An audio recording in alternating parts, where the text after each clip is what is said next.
Capítulo 12. Os colonos dedicaram o dia seguinte, 18 de fevereiro, a explorar toda a faixa arborizada que ocupava o litoral desde o promontório do Réptil até o Rio da Cachoeira. Puderam então vasculhar a fundo aquela floresta, cuja largura variava entre 4 e 6 quilômetros, por estar compreendida entre as duas margens da Península Serpentina. As árvores, por seu porte majestoso e espessa ramagem, atestavam a força vegetativa do solo, mais espantosa ali do que em qualquer outra zona da ilha. Alguém diria um recorte de uma floresta virgem da América ou da África Central, transportada para aquela zona intermediária. O que levava a crer que os soberbos vegetais encontravam naquele solo, úmido na camada superior mais aquecido internamente por fogos vulcânicos, um calor que não combinava com um clima temperado. Os espécimes de árvores predominantes eram precisamente os cauris e eucaliptos, que ali assumiam dimensões gigantescas. A finalidade dos colonos não era, contudo, admirar aquelas magnificências vegetais. Já sabiam que, nesse aspecto, a Ilha Lincoln merecia um lugar no grupo das Canárias, cujo primeiro nome foi Ilhas Afortunadas. Lamentavelmente, porém, sua ilha não lhes pertencia mais de modo absoluto, outros haviam se apoderado dela, celerados conspurcavam-lhe o solo, sendo mister destruí-los até o último.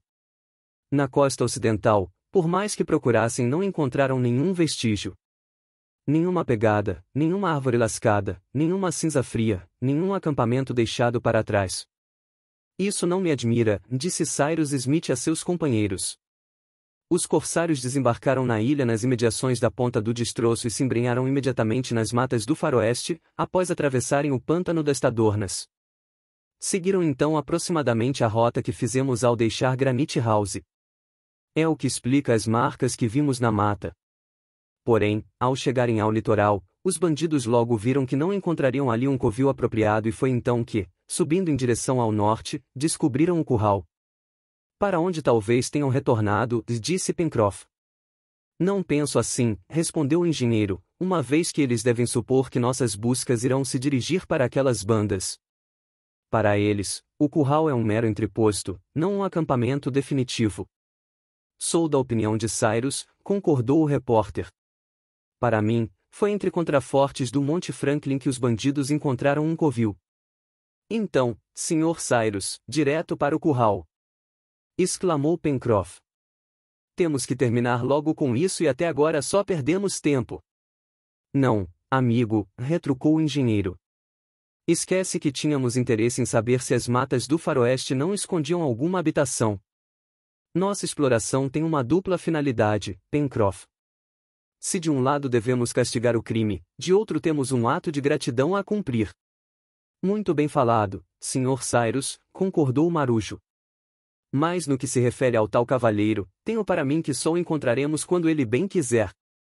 E, na realidade, Pencroff não fazia senão exprimir a opinião de todos.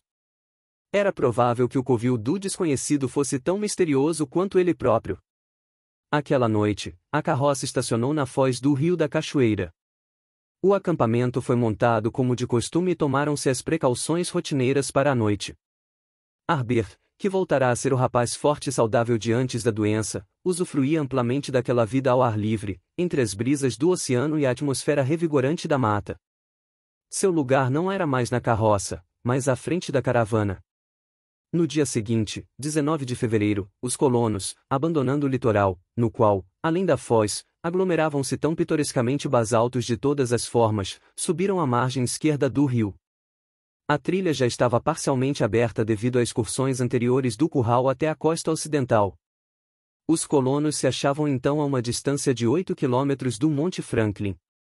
O plano do engenheiro consistia no seguinte: esquadrinhar todo o vale, cujo talvegue formava o leito do rio, e alcançar sorrateiramente os arredores do curral, se estivesse ocupado, reconquistá-lo, se não estivesse, nele entrincheirar-se, transformando-o no centro de operações que teriam por objetivo a exploração do Monte Franklin. O plano foi aprovado por unanimidade pelos colonos, ansiosos para retomar o controle integral da ilha. Seguiram então pelo estreito vale que separava os dois contrafortes mais imponentes da montanha. As árvores, cerradas nas ribanceiras do rio, iam se tornando mais raras nas zonas superiores do vulcão. Era um solo montanhoso, bastante acidentado e propício a emboscadas, pelo qual se aventuraram com extrema precaução.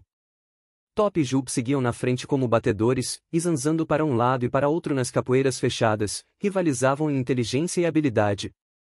Nada, porém, sugeria que as margens do curso d'água tivessem sido frequentadas recentemente, nada indicava nem a presença nem a proximidade dos corsários. Por volta das 5 da tarde, a carroça parou a aproximadamente 2 quilômetros do terreno cercado. Um anel de árvores gigantes ainda o escondia.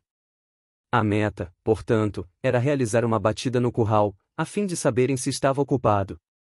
Atacar de peito aberto, em plena luz do dia, por menos que os piratas se achassem emboscados, era expor-se a uma surpresa desagradável, como acontecerá com Harbert. Preferiram, então, aguardar a noite. Mesmo assim, Gideon Spilett insistiu em vistoriar as imediações do curral, e Pencroff, já impaciente, ofereceu-se para acompanhá-lo. Não, amigos, interferiu o engenheiro, esperem anoitecer. Não permitirei que nenhum dos dois se exponha à luz do dia. Mas, Sr. Cyrus, replicou Marujo, pouco inclinado a obedecer. Por favor, Pencroff, disse o engenheiro. Tudo bem. Aceitou Marujo, extravasando sua raiva de outra forma, ao agraciar os corsários com os adjetivos mais rudes do repertório marítimo. Os colonos posicionaram-se então ao redor da carroça e observaram atentamente a área contígua à mata. 3 horas transcorreram dessa forma. O vento amainara, e um silêncio absoluto reinava sob as grandes árvores. O frêmito de um galho mais fino, um rumor de passos pisando folhas secas, o rastejar de um corpo no matagal teriam sido percebidos sem dificuldade. Tudo parecia tranquilo. Em todo caso, Top, deitado no solo, a cabeça esticada sobre as patas, não dava nenhum sinal de inquietude. Às 8 horas, a noite pareceu suficientemente escura para que o reconhecimento fosse efetuado em boas condições. Gideon Spilett declarou-se pronto a partir em companhia de Pencroff. Cyrus Smith consentiu. Top e Jup ficariam com o engenheiro, Harbert e Nab, pois não convinha que um latido ou rosnado despropositado chamasse a atenção. Não se arrisquem imprudentemente, recomendou Cyrus Smith ao Marujo e ao repórter. A missão de vocês não é tomar posse do curral, mas tão somente saber se está ou não ocupado. Entendido, respondeu Pencroff. E ambos partiram. Sob as árvores, graças à espessura da folhagem, certa penumbra já tornava os objetos invisíveis além de um raio de 9 a 10 metros. O repórter e Pencroff, detendo-se todas as vezes em que julgavam suspeito algum ruído, avançavam com a mais extrema cautela. Caminhavam afastados um do outro, a fim de oferecer um campo menor para os disparos. Enfim, esperavam, a todo instante, que uma detonação se produzisse.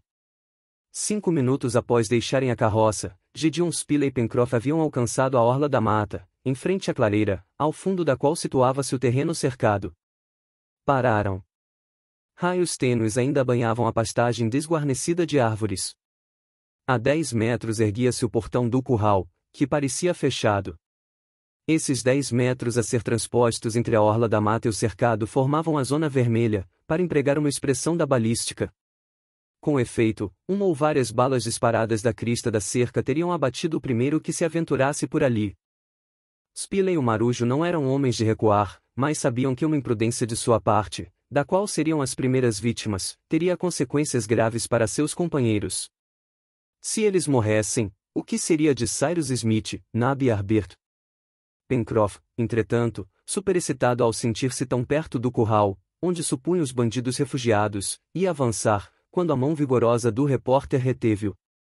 Daqui a pouco será noite, murmurou Gideon Spilett ao ouvido de Pencroff, e poderemos agir. Pencroff, apertando convulsivamente a coronha de sua espingarda, conteve-se e, resmungando, esperou. Dali a pouco, as últimas luzes do crepúsculo extinguiram-se por completo. As trevas, que pareciam sair da mata fechada, invadiram a clareira. O Monte Franklin erguia-se como um imenso biombo na frente do arrebol e, num piscar de olhos, a escuridão se instalou, tal como acontece nas regiões de baixa latitude. O momento chegará. O repórter e Pencroff, posicionados na orla da mata, não haviam perdido de vista o terreno cercado. O curral parecia completamente deserto. A cumeeira da cerca formava uma linha um pouco mais escura que a treva circundante e nada alterava sua nitidez. Entretanto, se estivessem ali, os bandidos teriam de certo deixado um dos seus de tocaia, de maneira a se precaverem contra qualquer surpresa. Gédéon Spilett apertou a mão do companheiro e ambos avançaram rastejando na direção do curral, com as espingardas engatilhadas. Chegaram ao portão da cerca sem que nenhuma luz projetasse suas sombras. Pencroff tentou empurrar o portão, que, como o repórter e ele já esperavam, estava fechado. No entanto, o marujo pôde constatar que as través externas não haviam sido colocadas. Daí ser possível concluir que os piratas ocupavam de fato o curral e que possivelmente haviam trancado o portão, a fim de que não pudessem arrombá-lo. Spilett e Pencroff puseram-se à espreita. Nenhum barulho do outro lado da cerca. Os carneiros e cabras, de certo dormindo em seus estábulos, em nada perturbavam a calma da noite. O repórter e o marujo, tranquilizados, cogitaram escalar a cerca e penetrar no curral. O que contrariava as instruções de Cyrus Smith. Verdade que a operação podia dar certo, mas também podia fracassar. Ora, se os bandidos não desconfiavam de nada, se ignoravam a incursão lançada contra eles, se, enfim, existia naquele momento uma chance de surpreendê-los, deveriam comprometer essa chance, transpondo inconsequentemente a cerca? O repórter não pensou assim, julgando mais razoável aguardar que os colonos estivessem todos reunidos para tentar invadir o curral. O certo é que era possível alcançar a cerca sem ser visto e que o terreno não parecia vigiado. Determinado esse ponto, não lhes restava senão voltar para a carroça e avaliar o caso. Pencroff provavelmente compartilhou aquele modo de ver, pois não criou nenhuma dificuldade em acompanhar o repórter quando este se retirou para o bosque. Alguns minutos depois, o engenheiro era colocado a par da situação. Muito bem, após refletir longamente, tenho todos os motivos para crer que os corsários não estão no curral. Logo saberemos, respondeu Pencroff, quando escalarmos a cerca. Ao curral, amigos! Falou Cyrus Smith. Deixaremos a carroça na mata? Indagou Nab. Não, respondeu o engenheiro, é nosso furgão de munições e víveres, e, em caso de necessidade, nos servirá de trincheira. Avante! Disse Gédéon Spilett. A carroça saiu da mata e pôs-se em movimento em direção à cerca. A escuridão era profunda, o silêncio, tão absoluto como no momento em que Pencroff e o repórter se haviam afastado rastejando no solo. A relva densa abafava completamente o rumor dos passos. Os colonos estavam preparados para abrir fogo. Jup, por ordens de Pencroff, mantinha-se na retaguarda. Nab levava Top na coleira, a fim de que ele não disparasse na frente. A clareira logo surgiu. Estava deserta. Sem hesitar, o pequeno bando deslocou-se até a cerca. Num curto espaço de tempo, a zona perigosa foi transposta. Nenhum tiro fora disparado. Quando a carroça alcançou a cerca, parou, com Nab postando-se à frente dos onagros para contê-los. O engenheiro, o repórter, Harbert e Pencroff dirigiram-se então ao portão, a fim de ver se estava escorado por dentro. Um dos batentes estava aberto.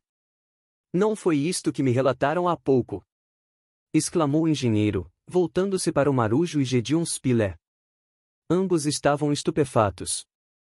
Juro pela minha salvação, disse Pencroff, que esse portão estava fechado agorinha mesmo. Os colonos hesitaram. Os corsários estariam no curral no momento em que Pencroff e o repórter faziam seu reconhecimento? Isso não podia ser objeto de dúvida, uma vez que o portão, então fechado, só pudera ser aberto por eles. Ainda estavam ali ou um deles acabava de sair? Todas essas dúvidas apresentaram-se instantaneamente no espírito de cada um, mas como dirimi-las? Nesse momento, Harbert, que avançara alguns passos pelo terreno, recuou precipitadamente e segurou a mão de Cyrus Smith. O que há? Perguntou o engenheiro. Uma luz. Na casa? Sim. Todos os cinco avançaram na direção da porta e, com efeito, através dos vidros da janela à sua frente, viram bruxulear uma tênue luminosidade. Cyrus Smith tomou rapidamente uma decisão. É uma chance única, disse aos companheiros, encontrar os corsários confinados e desprevenidos. São nossos. Avante! Os colonos entraram todos no terreno do curral, fuzis apontados. A carroça fora deixada na parte externa sob a guarda de Jup e Top, que, por medida de segurança, foram amarrados. Cyrus Smith, Pencroff, Gideon Spilett, de um lado, Harbert Nab, do outro, seguindo a cerca, observaram a área do curral que estava absolutamente escura e deserta. Em poucos instantes, todos estavam junto à casa, diante da porta fechada.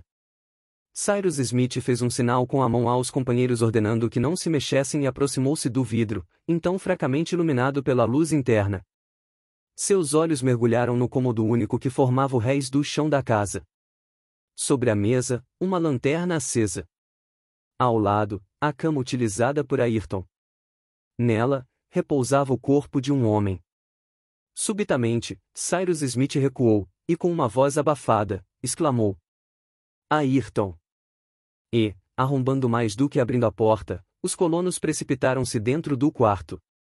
Ayrton parecia dormir. Seu rosto trazia as marcas de um sofrimento longo e cruel. Em seus pulsos e tornozelos viam-se manchas escuras e escoriações. Cyrus Smith se debruçou sobre ele.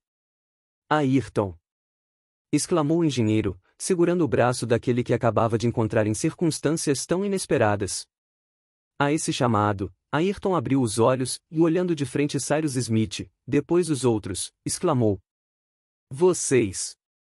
Vocês! Ayrton! Ayrton! Repetiu Cyrus Smith. Onde estou? Na casa do curral. Sozinho? Sim. Mas eles virão. Agitou-se Ayrton. Defendam-se. Defendam-se.